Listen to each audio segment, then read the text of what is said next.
الشیطان الرجیم بسم اللہ الرحمن الرحیم قال النبی صلی اللہ علیہ وسلم عن عمارة رضی اللہ تعالی عنہ ثلاث من جمعهن فقد جمع الایمان الانصاف فی نفسک وبذل السلام للعالم والانفاق من الافطار۔ سیدنا عمار رضی اللہ تعالی عنہ بیان کرتے ہیں کہ نبی اکرم صلی اللہ علیہ وسلم نے فرمایا، جس شخص نے تم میں سے 3 چیزوں کو جمع کر لیا اس نے اپنے دل میں ایمان کو جمع کر لیا۔ پہلی الانصاف فی نفسک، وہ اپنے جان کے ساتھ انصاف کرے، اپنے نفس کے ساتھ، اپنی ذات کے ساتھ انصاف کرے۔ اور وبذل السلام للعالم، اسلام کو یا السلام علیکم کو عالم کے اندر پھیلا دے۔ اور والانفاق من الافطار، اور تنگ دستی کے اندر صدقہ کرے۔ یہ 3 چیزیں ہیں۔ پہلی بات اپنی جان پر انصاف کرنا، الانصاف فی نفسک۔ بندے اپنی جان ہی کے ساتھ سب سے زیادہ ظلم کرتے ہیں۔ اصل میں انسان جو ہے وہ دین و دنیا کا معاملہ ہو، وہ سب سے زیادہ اپنی جان کے معاملے میں غافل ہے۔ اللہ نے ایک بڑی پٹ بات بیان کی ہے کہ وَمَنْ زُحْزِحَ عَنِ النَّارِ وَأُدْخِلَ الْجَنَّةَ فَقَدْ فَازَ، جس شخص نے اپنے آپ کو جہنم سے بچا لیا اور خود کو جنت میں داخل کروا لیا، فقد فاز، تو یہ کامیاب ہے۔ وَمَا الْحَيَاةُ الدُّنْيَا إِلَّا مَتَاعُ الْغُرُورِ، یہ دنیا ہے جو بڑے دھوکے کی چیز ہے۔ اپنی جان کو مار کھپاتا ہے آدمی اس دنیا کے لیے، اور یہ ایک دھوکہ ہے۔ دنیا ضرورت کے تحت بہت اچھی ہے، دنیا جینے کے لیے بہت اچھی چیز ہے، اور اس کے ساتھ دنیا کے مال کے ساتھ ٹور ہے، وقار ہے۔ اور یہ نہیں ہے کہ اسلام کا مزاج صوفیانہ ہے، یہ قطعاً بات نہیں ہے۔ اسلام کا مزاج صوفیانہ نہیں ہے، اسلام کا مزاج کاروباری ہے، اسلام کا مزاج بہت اچھا ہے۔ بمشکل 2-4 صحابہ ایسے ہوں گے کہ جنہوں نے اختیاری صوفیت اختیار کی خود، باقی صحابہ اکرام کاروباری تھے، بزنس مین تھے۔ نبی اکرم صلی اللہ علیہ وسلم کے پاس ایک شخص آیا، اس نے کہا اللہ کے رسول صلی اللہ علیہ وسلم بتائیے میں کیا کروں؟ آپ نے فرمایا جاؤ تم لکڑیاں اکٹھی کرو اور ان کو بازار میں لا کر بیچو۔ تو اب اس نے جو کچھ بھی گھر میں پڑا ہوا تھا اس سے ایک کلہاڑا خریدا اور جنگل سے اس کا دستہ لے کر آیا۔ تو نبی اکرم صلی اللہ علیہ وسلم نے اس لوہے کے کلہاڑی کو اس لکڑی کی جو دستے کے اندر خود گاڑا، اور آپ نے اس کو کہا یہ پکڑو، اللہ تیرے اس کے اندر برکت دے۔ اور کچھ عرصے کے بعد وہ آیا اور کچھ مال لے کر آیا، اللہ کے رسول صلی اللہ علیہ وسلم میں صدقہ کرنا چاہتا ہوں۔ حالانکہ کچھ دن پہلے وہ مسجد میں کھڑا ہو کر اعلان کر رہا تھا کہ میں ماڑا ہوں، میری مدد کی جائے۔ تو آپ نے فرمایا جنگل میں کیوں نہیں جاتے اور لکڑیاں کیوں نہیں اکٹھی کرتے؟ تو کچھ دیر کے بعد آیا ہے تو اللہ کے رسول یہ مال ہے، صدقہ کرنا چاہتا ہوں۔ اصل مسئلہ یہ ہے کہ انسان بندہ وہ متوازن نہیں رہنا چاہتا، یا نہیں رہا جا سکتا، بیلنس نہیں رکھ سکتا اپنے دنیا کو اور اپنی آخرت کو۔ یہ ایک چیز ہے، یہ انصاف پر مبنی چیز ہے کہ وہ اپنی جان کے اوپر انصاف کرے۔ یہ دنیا تو دھوکہ ہے۔ حضرت عیسیٰ علیہ السلام کہتے ہیں ان کے معاملے میں کہ ان کو خواب کے اندر دنیا دکھائی گئی، اور دنیا ایک بوڑھی عورت کی صورت میں دکھائی گئی۔ ایک بوڑھی عورت ہے، بڑی خوبصورت ہے، وہ جتنی بوڑھی ہو رہی ہے وہ اس کا حسن، اس کی اٹریکشن، اس کا چانپ جو ہے وہ بڑھ رہا ہے بوڑھی۔ تو حضرت عیسیٰ نے پوچھا کہ بھائی تم کون ہو؟ اس نے کہا میں دنیا۔ واہ، کتنی شادیاں کی، کیا صورت حالت ہے؟ اس نے کہا بڑی شادیاں کی، یاد ہی نہیں ہے۔ اس نے کہا ہر شخص نے چاہا میرے ساتھ شادی کرنا، بڑے خامد کیے، تو کیا بنا؟ وہ مر گئے یا تمہیں طلاق دے گئے؟ اس نے کہا مجھے طلاق کسی نے نہیں دی، بلکہ میرے ساتھ دل لگایا، میں کھا گئی، نہ وہ مرے اور نہ ہی انہوں نے مجھے طلاق دی، بلکہ میں کھا گئی۔ یہ دنیا ہے جو بندے کو کھا جاتی ہے۔ اصل میں قائم وہ رہتا ہے جس نے اللہ رب العالمین کے دین کے ساتھ اس دنیا کو متوازن رکھا، برابر رکھا. تو الانصاف فی نفسک، اب یہ ہے دنیا کا معاملہ. اب دین کے معاملے کی طرف بھی انصاف ہے. نبی اکرم صلی اللہ علیہ وسلم ایک دفعہ مسجد نبوی کے اندر آئے تو مسجد نبوی کے 2 پلروں میں ایک رسی بندھی ہوئی ہے. تو آپ نے فرمایا کہ یہ رسی کس نے باندھی ہے؟ انہوں نے کہا کہ آپ کی بیوی میمونہ نے باندھی ہے، کہ ان کو لمبی عبادت کرنے کا بہت شوق ہے لیکن وہ نیند کی وجہ سے کھڑی نہیں ہو سکتی، تو انہوں نے ایسے رسی باندھی ہے اور ایسے ہاتھ باندھے ہونے بندے نے، تو رسی کے ساتھ اپنے آپ کو ٹیک لگا لیتی ہیں، تو لمبا قیام کرنے کا ان کو شوق ہے. تو رسول اللہ صلی اللہ علیہ وسلم نے اسی وقت فرمایا اتارو اس کو، اربعوا علی انفسکم، اپنی جانوں کے اوپر رحم کھاؤ، تم پر اللہ نے اتنی عبادت لکھی ہے جتنی تمہارا جسم استطاعت رکھتا ہے. تم میں سے کون ہے جو اللہ رب العالمین کے معاملے میں اجر میں شک کے اندر ہے؟ تم تھوڑا عمل بھی کرو گے تو اللہ اجر عطا کرے گا. تو کیا تم نے اپنی جان کے اوپر ظلم کر رکھا ہے؟ نبی صلی اللہ علیہ وسلم نے وہ رسی اتروائی. اسی طرح رسول اللہ صلی اللہ علیہ وسلم ایک دفعہ جا رہے ہیں تو کچھ لوگ نا پہاڑ چڑھ رہے ہیں، پہاڑی یا کچھ تھوڑی بلندی ایک جگہ وہ چڑھ رہے ہیں، تے اچھی اچھی آواز نال اللہ اکبر اللہ اکبر. بعض دفعہ دفتر میں بھی بیٹھے ہوئے ہیں 4 بندوں میں، وہ کوئی پتہ نہیں واللہ عالم دلوں کے معاملے اللہ جانتا ہے، دکھانے کے لیے یا واقعی اکو دم اللہ اکبر صلی اللہ علیہ وسلم لا الہ الا اللہ. وہ بندہ نا وہ ایسے بندے سارے اس کو دیکھنے لگ جاتے ہیں. تو اگر بندہ ذکر ایسا کر لے اونچی آواز میں اور یا اس میں دکھاوا بھی آ سکتا ہے. نبی اکرم صلی اللہ علیہ وسلم نے اس چیز سے منع فرمایا. آپ نے فرمایا وہ پہاڑی چڑھ رہے ہیں تو اونچی اونچی آواز میں اللہ اکبر اللہ اکبر. آپ نے پیچھے مڑ کر دیکھا، آپ نے فرمایا اپنی جانوں کے اوپر رحم کھاؤ اور اپنے گلوں پر رحم کھاؤ. تم کسی ایسی ہستی کو نہیں پکار رہے جو بڑا دور ہے اور اونچی سننے والا ہے. اللہ تم ایسی ہستی کو پکار رہے ہو جو بہت قریب ہے اور بہت ایسا آواز بھی سن لیتا ہے. تو بعض لوگ اپنے تقوی کا اظہار کرنے کے لیے یا اپنے ایمان کا یا دوسروں کو دین میں کم تر جاننے کے لیے وہ مطلب اس قسم کی آوازیں لگانا، ذکر کی آوازیں لگانا یہ مناسب نہیں ہے. رسول اللہ صلی اللہ علیہ وسلم کے سامنے ایک دفعہ حضرت عائشہ نے تذکرہ کیا کہ اللہ کے رسول فلاں عورت ہے، بلکہ نبی صلی اللہ علیہ وسلم گھر آئے تو وہ عورت حضرت عائشہ کے پاس بیٹھی ہوئی. تو جیسے نبی صلی اللہ علیہ وسلم آئے تو وہ چلی گئی. تو آپ نے فرمایا کون عورت ہے؟ اللہ کے رسول ہے بڑی چنگی عورت، اوئے ہوئے تجد پڑھ دی بڑی لمبی، قیام کر دی بڑا لمبا، یہ اور وہ تو تعریف روزے رکھتی ہے، کمال کر دیتی ہے. نبی اکرم صلی اللہ علیہ وسلم نے فرمایا اس کو کس نے کہا ہے کہ اپنی جان کے اوپر ظلم کرے؟ وہ اتنا کرے جتنا اس کی جان استطاعت دیتی ہے. اور آپ نے فرمایا کہ عائشہ خاموش ہو جاؤ، ایسی کوئی بات نہیں ہے جو تم کرتے. نبی اکرم صلی اللہ علیہ وسلم نے عائشہ کو چپ کروا دیا کہ اس کی تعریفوں کے اندر یوں بولنا باندھو، بس چھوڑ دو اس کو اور اس کو سمجھاؤ کہ اتنی عبادت کرے جتنا اس کا جسم اجازت دیتا ہے. رسول اللہ صلی اللہ علیہ وسلم اب دیکھیں حضرت عمر بن العاص آئے نبی اکرم صلی اللہ علیہ وسلم کے پاس. اللہ کے رسول صلی اللہ علیہ وسلم میں ایک دن کے اندر کتنا قرآن پڑھوں؟ آپ کتنا پڑھتے ہیں؟ آپ نے فرمایا تم میری چھاڑ تو دس کیا چاہتے ہو؟ اللہ کے رسول مجھے اجازت دے میں کتنا قرآن پڑھوں. آپ نے فرمایا تم مہینے میں قرآن ختم کر لیا کرو. نہیں اللہ کے رسول میں اس سے زیادہ استطاعت رکھتا ہوں. تو آپ نے فرمایا پھر تم قرآن مجید کے 7 حصے طے کر لو، ایک دن میں ایک حصہ پڑھو اور 7 دن میں قرآن مکمل. پھر اس نے کہا نہیں اللہ کے رسول میں اس سے بھی زیادہ استطاعت رکھتا ہوں. تو آپ نے فرمایا ٹھیک ہے پھر 3 دن میں قرآن مکمل کرو. اور جس نے 3 دن سے پہلے مکمل کیا اس نے قرآن کو سمجھا ہی نہیں. اچھا اب یہ پھر کہتا اللہ کے رسول روزے آپ کیسے رکھتے ہیں؟ آپ نے فرمایا تم اپنا بتاؤ تم کیا چاہتے ہو؟ میں روزے رکھنا چاہتا ہوں. آپ نے فرمایا ٹھیک ہے تم مہینے کے اندر 3 روزے رکھ لیا کرو.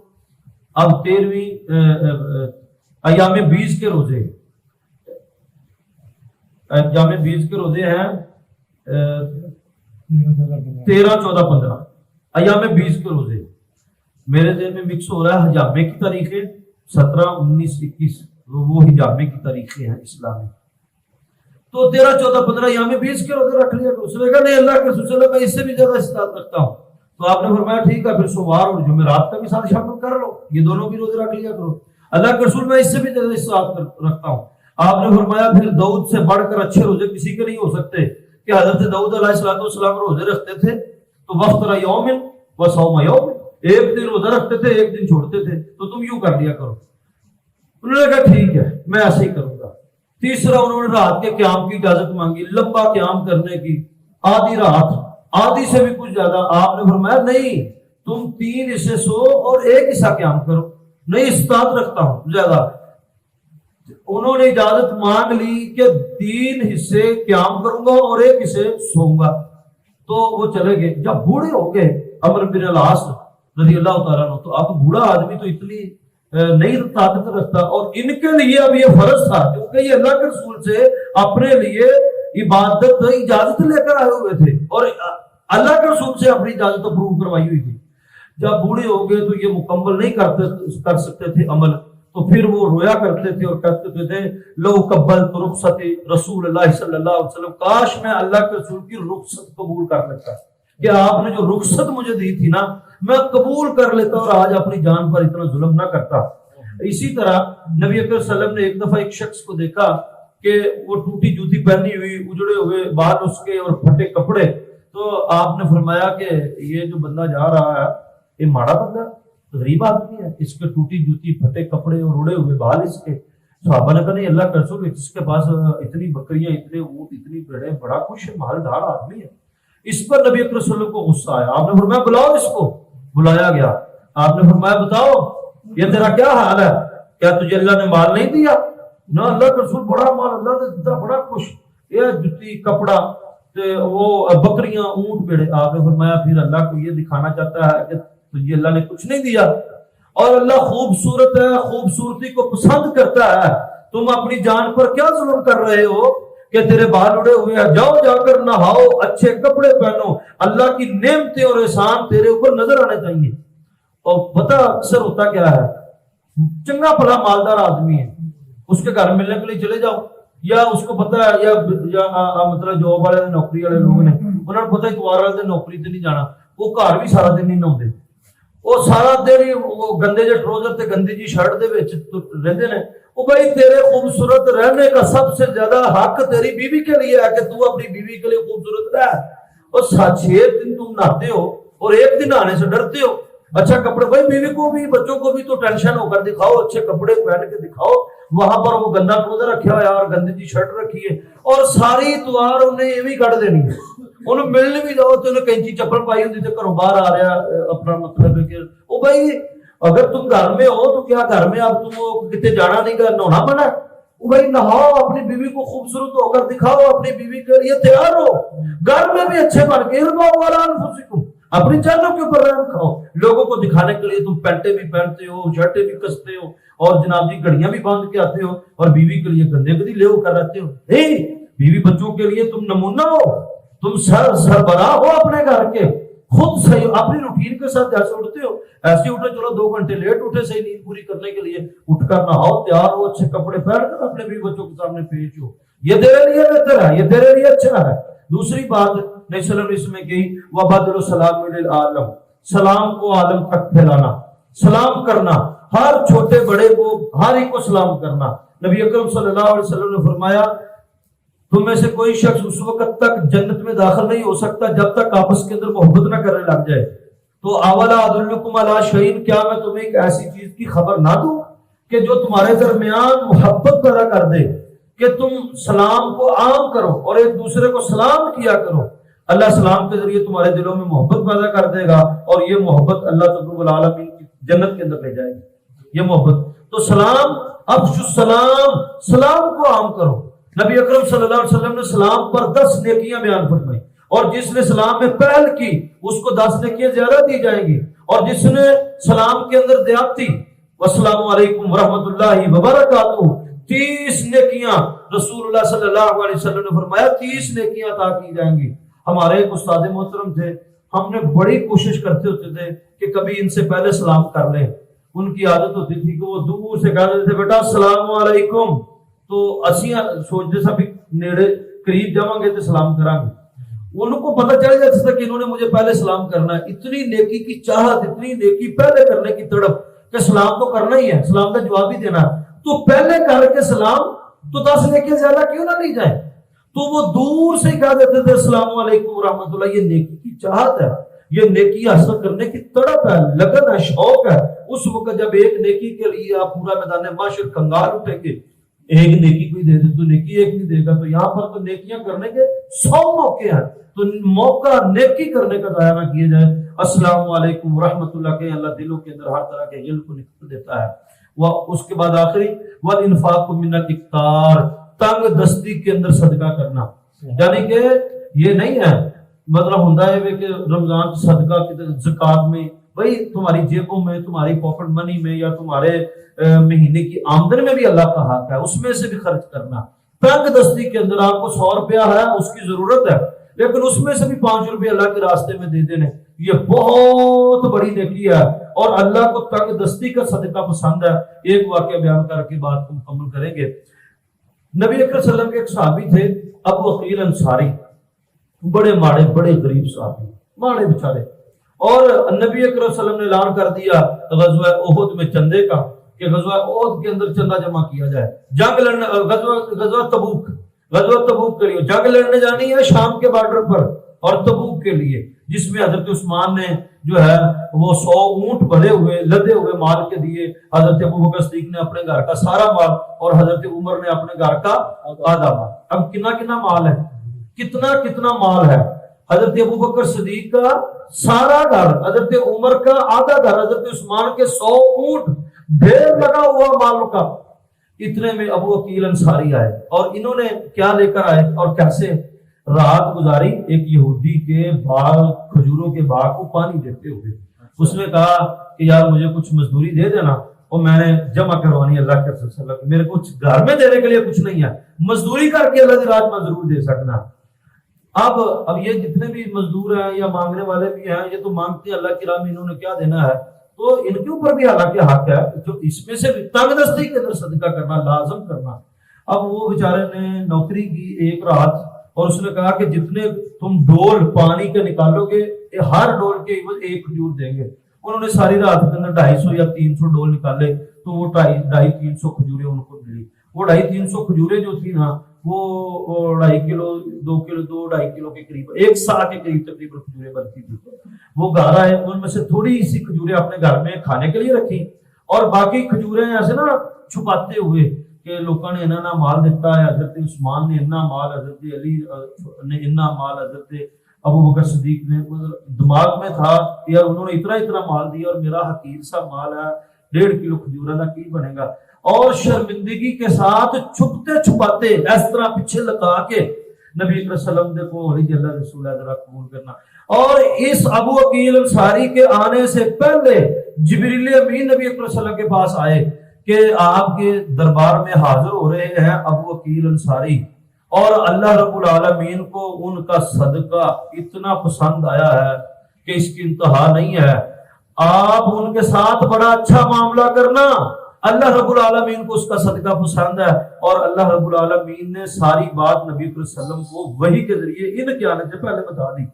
آپ نے فرمایا بلال ابو عقیل سے پوچھو کیا لے کے آیا ہے، وہ اللہ رسول ہے تھوڑی نہیں چیزیں لے کے آنے، اور میں نہیں، ابو عقیل کی کھجوریں اس پورے مال و دولت کا لدا ہوا یہ پہاڑ بنا ہوا ہے، چوٹی کے اوپر جا کر رکھ دو۔ اور اعلان کیا نبی صلی اللہ علیہ وسلم نے کہ تم سب کا مال ایک پلڑے کے اندر، ابو عقیل کی کھجوریں دوسرے پلڑے کے اندر، ابو عقیل کا پلڑا بھاری ہے۔ سبحان اللہ، یہ ہے والانفاق من الاکثار، اللہ کے نزدیک نیت کی قدر ہے۔ بعض کے اعمال ہلکے ہوں گے، ان کی نیتیں اتنی مضبوط ہوں گی، نیت بھی تو تولی جائے گی، ایک عمل تولا جائے گا، ایک عمل کے اوپر نیت تولی جانا، دو چیزیں تولی جائیں گی قیامت کے دن۔ ایک آدمی شرک سے بچتا ہے، اور پھر شرک کے بارے میں نفرت ہے، اس کی نفرت بھی تولی جائے گی، کیونکہ اللہ کی بغاوت کے خلاف اس کی نفرت تھی، شرک کے خلاف نفرت۔ پھر اس طرح توحید سے، ایک ہے توحید سے محبت، ایک ہے نماز سے محبت بھی تولی جائے گی، اور نماز کا عمل بھی تولا جائے گا۔ ہر عمل کے بدلے میں دو بلکہ تین اجر، نماز کی محبت، پھر نماز کا عمل، اور بے نمازی کے لیے نفرت، یا نماز چھوڑنے کے متعلق دل میں نفرت، یہ تین چیزیں تولی جائے گی، اس کا وزن ہوگا۔ اللہ اکبر۔ تو نیتوں کا وزن، اللہ نے فرمایا ابو عقیل انصاری کی کھجوریں اس پورے بلند و بالا پہاڑ سے بھی زیادہ ہے۔ تو یہ والانفاق من الانفاق، تنگ دستی کے یہ تین چیزیں جس شخص نے جمع کر لی، اللہ اس کے دل کو ایمان سے جو بھر دے گا۔ اللہ عمل کی توفیق عطا فرمائے۔